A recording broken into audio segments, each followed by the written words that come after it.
ہمارے معاشرے میں کیا ہوتا ہے؟ کتنے سارے ہمارے سادے سے مسلمان ہوتے ہیں، وہ کہتے ہیں کہ یہ جو جانور میں نے لیا ہے، یہ جو میں نے بکری میں نے لی ہے، یہ میں فلاں بزرگ کے، بلکہ نام لیے جاتے ہیں، یہ 11ویں والے بزرگ کے لیے رکھی ہے، شیخ عبد القادر جیلانی کے لیے۔ میں آپ سے پوچھتا ہوں کہ ہمارے دین میں اسی کو اجازت ہے؟ کئی لوگ ہوتے ہیں یہ جانور لیتے ہیں، دیگیں پکاتے ہیں، لے کے جا رہے ہیں، کہاں پہ جا رہے ہیں؟ وہ فلاں قبرستان پہ جانا ہے، فلاں قبر پہ جانا ہے۔ یہ پورے سندھ کا اندر کا معاملہ یہی ہے کہ ہم نے قربانی کرنی ہے، لیکن یہاں نہیں کرنی، فلاں قبر پر کرنی ہے۔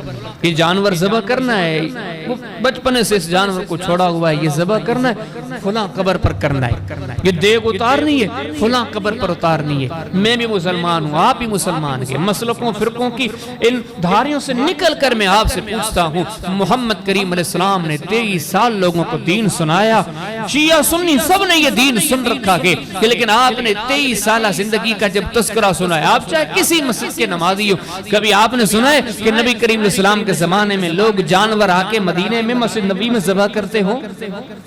کسی مولی سے بھی نبی کریم علیہ السلام جب دنیا سے چلے گئے، آپ کی قبر مبارک ساری دنیا کے اولیاء، نیک، صالح، بزرگ جتنے گزرے ہیں ان کی عظمتوں کا انکار نہیں، لیکن نبی کریم علیہ السلام سب سے اعلیٰ ہیں، سب سے عرفہ ہیں۔ ان کی قبر جنت کے باغوں میں سے ایک باغ ہے۔ نبی کریم علیہ السلام کی قبر مبارک، آپ نے فرمایا کہ ما بین قبری و ممبری روضۃ من ریاض الجنہ، فرمایا کہ میرے ممبر سے لے کے میرے گھر تک یہ بیچ کا ٹکڑا ریاض الجنہ کی، اور نبی کریم علیہ السلام کی قبر مبارک وہیں پر گئی، جنت کا ٹکڑا۔ ساری قبروں میں مقدس ترین قبر گئے۔ میں آپ سے پوچھتا ہوں، کبھی آپ نے سنا کہ بلال حبشی نے بکرا پکڑا ہو، نبی کریم علیہ السلام کی قبر پر ذبح کرنے کا ارادہ کیا ہو؟ کسی مسلک سے بھی آپ نے نہیں سنا ہوگا۔ ابو بکر صدیق نے کیا، محبت اتنی تھی، نبی کریم السلام کے سامنے سارا مال رکھ لیا، پوچھا صدیق کچھ چھوڑا بھی ہے؟ کہا اللہ کے رسول نے کچھ نہیں چھوڑا، گھر میں جہاں اللہ کا نام چھوڑا ہے یا اللہ کے رسول کا نام چھوڑا، کوئی چیز نہیں چھوڑی۔ آپ دیکھیں ان کی زندگیوں پر، اگر یہ دین ہوتا، اگر یہ درست ہوتا، اگر یہ ہمارے یہاں کتنے سارے لوگ ہیں، بچہ پیدا ہوا ہے، یہ بال نہیں اتارنے، فلاں قبر پر جا کے اتاریں گے۔ ایک مسلمان ہونے کے ناطے نہ دین میری مرضی کا نام ہے، نہ آپ کی مرضی کا نام ہے۔ میں آپ سے پوچھتا ہوں، کبھی آپ نے پوری زندگی میں سنا نبی کریم علیہ السلام کے اصحاب جو تھے، جو اولین سچے پکے مسلمان تھے، ان میں سے کسی کو بیٹا ہوا ہو، اس نے کہا ہو کہ اس کے سر کے جو بال ہیں نبی کریم علیہ السلام کی قبر مبارک پر اتاریں؟ جو احد میں شہید ہوئے ہیں، جبل احد کے قریب جن کی قبر ہے، جن میں سید الشہداء حمزہ ہیں، مصعب بن عمیر ہیں، بڑی عظیم شخصیات ہیں جن کی عظمتوں پر قرآن گواہ ہے۔ مدینہ میں کسی نے کہا ہو یہ بچہ جو پیدا ہوا ہے، اس کے بال 7ویں دن وہاں قبر پہ اتار دیں، خندق والے شہداء پہ اتار دیں گے، تو کہیں تذکرہ نہیں ملتا۔ یہ دین میں کہاں سے چیزیں آ گئی ہیں؟ ہم کر رہے ہیں، کیے جا رہے ہیں، ہمارے قریب عزیز رشتہ دار کیے جا رہے ہیں، جو قربانی رب کے لیے ہونی تھی آج ہم دوسروں کے لیے کر رہے ہیں۔ کتنے سارے لوگوں کا یہ ذہن ہے، یہ تصور ہے، اولاد نہیں ہوتا۔ یہ ہمارے سندھ کی بات ہے، وہ کئی جگہوں پر جاتے ہیں کہ اس قبر پر، اس آستان عالیہ پر آپ چکر لگاؤ، 7 بار آؤ، آپ کو بیٹا ہوگا۔ لوگ چکر لگاتے ہیں۔ کبھی تو یہ ملتا ہے کہ ہمارے ہاں یہ قبر پر درخت لگا ہوا ہے، اس درخت کو آپ اس طرح ہلاؤ، جتنے پتے گریں گے آپ کو اتنی اولاد ہوگی۔ سبز پتے گریں گے تو بیٹیاں ہوں گی، پیلے پتے گریں گے تو بیٹے ہوں گے۔ اس قبر پر بال تلاش کیے جاتے ہیں، اگر جس کو بال مل گیا اس کو بیٹے ہوں گے، جس کو ایک سے زیادہ ہو گئے اس کو ایک سے زیادہ بیٹے ہوں گے۔ ہمارے یہاں کہا جاتا ہے اس قبر پر آپ 5 یا 7 جمعے مسلسل آؤ، آپ کو بیٹا ہو جائے گا۔ جب بیٹا ہو جائے تو یہاں پر ایک کھوتا خرید کر کے آپ دے دینا۔ کئی کہتے ہیں کہ یہاں پر آپ چکر لگاؤ، آپ کو بیٹا ہوگا، آپ کو بیٹی ہوگی۔ جب ہو جائے تو وہ جو بیل کے گلے میں وہ جو ڈالتے گئے، جو سندھی میں پانجاری بولتے ہیں، وہ آپ کو یہاں پہ پہنچانی ہے۔ ایسی بھی جگہیں ہیں تو کہا جاتا ہے کہ آپ 7 مرتبہ یہاں پہ آؤ، اگر آپ کو اولاد ہو جائے تو یہاں پہ کلہاڑی آپ کو پہنچانی ہے۔ 7 مرتبہ آؤ، آپ کو بیٹا بیٹی ہو جائے تو پھر آپ کو ایک دیگ یہاں پہ اتارنی ہے۔ ایک کیا کچھ ہو رہا ہے. آپ ٹھنڈے دماغ سے سوچیں. میں آپ سے اتنا پوچھتا ہوں, کیا نبی کریم علیہ السلام کے زمانے کی کوئی ایک مثال ملتی ہے؟ دنیا کے سب سے بڑی پہنچی ہوئی شخصیت, اتنے عظیم کہ جنہیں مولا کریم فرماتے ہیں, فرمایا وَمَا أَرْسَلْنَاكَ إِلَّا رَحْمَةً لِّلْعَالَمِينَ. اے محمد کریم صلی اللہ علیہ وسلم, آپ سارے جہانوں کے لیے رحمت ہیں. جن کو رب العالمین فرماتے حبیب آپ کا شان تو اتنا ہے, فرمایا وَمَا أَرْسَلْنَاكَ إِلَّا كَافَةً لِّلنَّاسِ. آپ ایسے سردار ہیں کہ قیامت تک آنے والوں کے لیے آپ کی سرداری کافی ہے. کہیں مولا کریم نے فرمایا ما کان محمد ابا احد من رجالکم ولکن رسول اللہ وخاتم النبیین وکان اللہ بکل شیء علیما. فرمایا کہ محمد کریم علیہ السلام وہ سردار ہیں کہ اب قیامت آ سکتی ہے, دوسرے سردار کی ضرورت نہیں پڑ سکتی. آپ وہ ہیں کہ رب العالمین فرماتے ہیں, فرمایا ان اللہ وملائکتہ یصلون علی النبی. وہ لوگوں محمد کریم علیہ السلام وہ ہیں کہ جن پہ خود رب تعالیٰ درود بھیجتے ہیں. محمد کریم علیہ السلام وہ ہیں کہ جن پر اللہ کے فرشتے درود بھیجتے ہیں. محمد کریم علیہ السلام تو وہ ہیں کہ رب تعالیٰ فرماتے ہیں, فرمایا انا فتحنا لک فتحا مبینا لیغفر لک اللہ ما تقدم من ذنبک وما تأخر. اے حبیب آپ وہ ہیں کہ ہم نے آپ کے اگلے پچھلے سارے معاملات معاف کر دیے. محمد کریم علیہ السلام تو وہ ہیں کہ رب تعالیٰ نے فرمایا وَالضُّحَىٰ وَاللَّيْلِ اِذَا سَجَا. صبح کی قسم, فرمایا رات کی قسم جب رات کا اندھیرا چھا جائے, فرمایا ما وَدَّعَكَ رَبُّكَ وَمَا قَلَىٰ. حبیب یہ لوگ کہتے ہیں کہ آپ کو آپ کے رب نے چھوڑ دیا ہے, لیکن تیرا رب قسمیں کھا کے اعلان کرتا ہے ما وَدَّعَكَ رَبُّكَ وَمَا قَلَىٰ. حبیب آپ کو آپ کے رب نے بھلایا نہیں, آپ کو آپ کے رب نے چھوڑا نہیں. وَلَسَوْفَ يُعْطِيكَ رَبُّكَ فَتَرْضَىٰ. حبیب آپ تو وہ ہیں کہ اللہ آپ کو اتنا نوازے گا کہ آپ راضی ہو جائیں گے. کہ فرمایا یاسین والقرآن الحکیم انک لمن المرسلین. حبیب ہم قسمیں اٹھا کے اعلان کرتے ہیں کہ آپ رسولوں میں سے ہیں. علی صراط مستقیم. دنیا کو گواہی دینے کی ضرورت نہیں, ہم آسمانوں سے اعلان کر دیتے ہیں کہ آپ صحیح راستے پہ ہیں. کہ فرمایا کہ محمد کریم علیہ السلام وہ ہیں والنجم اذا ہوا. ستارے کی قسم جب زمینوں کی طرف اترنے لگے. آگے فرمایا ما دل صاحبکم وما غما. یہ عرب کے نادان لوگ ہیں جو تفسیر کرتے ہیں کہ محمد کریم علیہ السلام بھٹ گئے ہیں. حبیب ہم آسمانوں سے اعلان کر دیتے ہیں, فرمایا ما ضل صاحبکم وما غوا.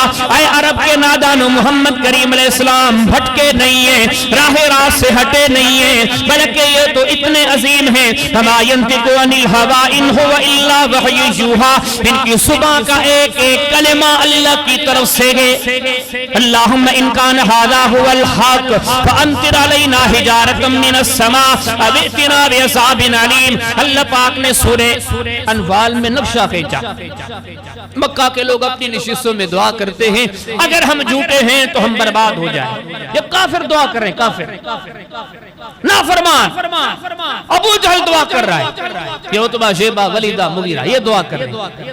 مولا کریم اگر محمد کریم علیہ السلام سچے ہیں اور ہم گمراہ ہیں تو ہمارے اوپر پتھر برسا. یہ کافروں کی دعائیں کیے جا رہے ہیں, پتھر ہی نہیں برس رہے. پھر بعد میں پوچھتے ہیں یہ کیا معاملہ ہے, یہ تو عذاب مانگ رہے ہیں بھی جھوٹے, پھر بھی عذاب نہیں ہو رہا. یہ زمینوں پر سوال ہوتے ہیں. جبریل قرآن لے کر آتا ہے, فرمایا وما کان اللہ لیعذبہم وانت فیہم. حبیب یہ عذاب مانگتے تو ہیں لیکن ان کو عذاب کیسے دیں کہ ان کے بیچ میں آپ موجود ہیں. وہ ذات مندایا کہا دعا کرو برسات ہو جائے. ہاتھ اٹھے, حوالے حذف کرتا ہوں, ٹائم بہت مختصر ہے. ہاتھ اٹھے, صحابی فرماتے میں دیکھ رہا تھا, یہ ہاتھ اٹھنے کی دیر دی آسمان میں بادل بننے شروع ہو گئے. ہم نے اپنی مجلس ختم نہیں کی, برسات شروع ہو گئی. نماز پڑھی، لوگ توڑے توڑے جا رہے ہیں۔ کیوں؟ اس لیے کہ لوگ تو آئے تھے، برسات کی کوئی موسم نہیں تھی۔ اب جب نبی کریم علیہ السلام نے دعا کر دی، سب کو اپنے گھر کے کام کاج یاد آ گئے، باہر رکھ کے کوئی چیز آ گئے، اب لوگ دوڑے جا رہے ہیں اپنی چیزوں کو سنبھالنے کے لیے۔ نبی کریم علیہ السلام دیکھ کے ان کو ہنس رہے، فرمایا اگلا ہفتہ آیا، جمعے کا دن پھر آنے والا ہے، اللہ کے رسول دعا کرو، بڑی برسات ہوئی ہے، مدینہ پانی پانی ہے، دیواریں گر گئی، ڈوبے جا رہے، دعا کریں۔ یہ وہ ذات اقدس کے ہاتھ اٹھے، صحابی فرماتے ہیں آپ دعا کرتے ہیں، اللہم ہوا لینا ولا لینا، اللہ اب جن جن علاقوں کی ضرورت ہے وہاں برسات جاری رہے۔ اب اہل مدینہ والے رچ گئے، نبی کریم صلی اللہ علیہ وسلم نے اسے اشارہ کہ اللہ اب یہ مدینہ کا جو علاقہ ہے اس وقت اس علاقے کو ضرورت نہیں۔ صحابی فرماتے ہیں میں سامنے بیٹھا تھا، نبی کریم صلی اللہ علیہ وسلم کی انگلی پہ نظر ہے، پھر آسمان کو دیکھتا ہوں، جیسے یہ انگلی حرکت میں آتی ہے آسمان سے بادل ٹوٹتے جاتے ہیں۔ اس انگلی نے اشارہ مکمل کیا، آسمان پہ میرے نظریں اٹھا کے دیکھی، ہر طرف بادل تھے، مدینے کے اوپر سے بادل مٹ چکے تھے۔ وہ سراپا رحمتوں والی ذات جس کے پسینے والی پہران کو جب دھو کے پیا گیا تو مریض سے عذاب ہوتے جا رکھے گئے، جس کے سر کا بال کسی خاتون کو مل گیا وہ دھو کے وہ پانی مریضوں کو پلاتی ہے، وہ کوئی اور بھی نہیں، نبی کریم علیہ السلام کی بیوی ہے، کہتی ہے مدینے کا جو مریض آیا میں نے یہ بال والا اس بال کو پیالے میں رکھا ہے، پیالے میں پانی ہے، اس سے تھوڑا پانی نکال کے دوسرے برتن میں دیا، اس نے پیا، سارے درد ختم ہو گئے۔ سراپا رحمتوں والی ذات، نہ ان جیسا کوئی آیا نہ آئے گا۔ لیکن میں آپ سے پوچھتا ہوں ان کی حیات طیبہ میں یا ان کے جانے کے بعد صحابہ کے زمانے میں کوئی ایک مثال ملتی ہے کہ جس نے کہا ہو کہ مجھے بیٹا یا بیٹی ہوگی تو اس قبر پر جا کے بال اتاریں گے، اس قبر پر جا کے کلہاڑی رکھنی ہے، اس قبر پر جا کے دیگ اتارنی ہے، اس قبر پر مرد مائیں سارے جا کے حاضری دینی۔ یہ کہاں کی چیز ہے؟ یہ کس نے سکھلایا ہے ہمیں؟ کس قرآن کی آیت کی یہ معنی ہے جو ہم کیے جا رہے ہیں؟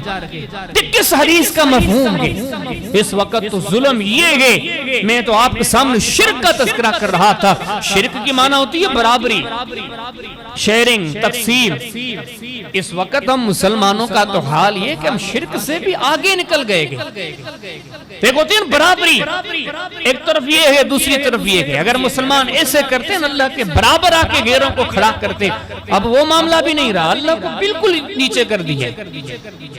ہمارے اڑوس پڑوس میں ملک میں کافی سارے شہر ہیں، ان میں بڑے بڑے نیک صالح بزرگوں کے قبریں موجود ہیں، آپ ان قبروں کا جا کے جائزہ لیں، ہر روز سینکڑوں لوگ آتے ہیں، گاڑیاں بھر بھر کے آتے ہیں، مرد بھی آتے ہیں، مائیاں بھی آتی ہیں، دیگیں پکتی ہیں، کھلائی جاتی ہیں، اور کہنے والے کیا کہتے ہیں؟ ہماری حاجت پوری ہوئی ہے، ہماری مراد پوری ہوئی ہے۔ میں آپ کو مثال دے کے کہہ دوں، ہمارا جام صاحب دیکھ لو، ہمارا سہون دیکھ لو، کس کس شہر کا نام لیا جائے، وہاں پہ ایک دن میں یا ایک مہینے میں سینکڑوں لوگ آتے ہیں، ہماری حاجتیں پوری ہو گئی۔ اسی سہون میں، اسی ہمارے جام صاحب میں، انہی شہروں میں مسجدیں بھی ہیں۔ مجھے آپ بتاؤ ایک مرتبہ کسی مسجد کے سامنے کوئی آتے ہوا دیکھا جس نے کہا ہو کہ یہاں سے میری حاجت پوری ہوئی، اس مسجد کا جو مالک ہے اس نے میری حاجت پوری کر دی ہے، لہذا اس بار یہ دیگ جا کے مسجد میں اتارنی ہے۔ نہیں ملے گی مثالیں، یقین جانے کڑوے حقائق ہیں جو بولتے بھی عجیب لگتے ہیں، سنتے بھی عجیب لگتے ہیں۔ ہماری نظروں میں مساجد کی کوئی حیثیت ہی نہیں۔ کتنے لوگ ہیں جو دعویٰ کرتے ہوں مجھے بیٹی یہاں سے ملی ہے، بیٹا یہاں سے ملا ہے، روزگار یہاں سے ملا ہے، صحت یہاں سے ملی ہے، وہ تلاش کرنے کے بعد ملتے ہیں۔ باقی ایسی جگہوں پر تو روز فرمایا خبردار کہ نبی کریم اسلام کی دی ہوئی تعلیم نہیں۔ تو فرمایا کہ یہ جو شرک ہے یہ اتنا منحوس عمل ہے، نبی کریم اسلام نے فرمایا کہ جس کی زندگی میں آ گیا وہ منحوس ہے، اس کی منزل جہنم ہے۔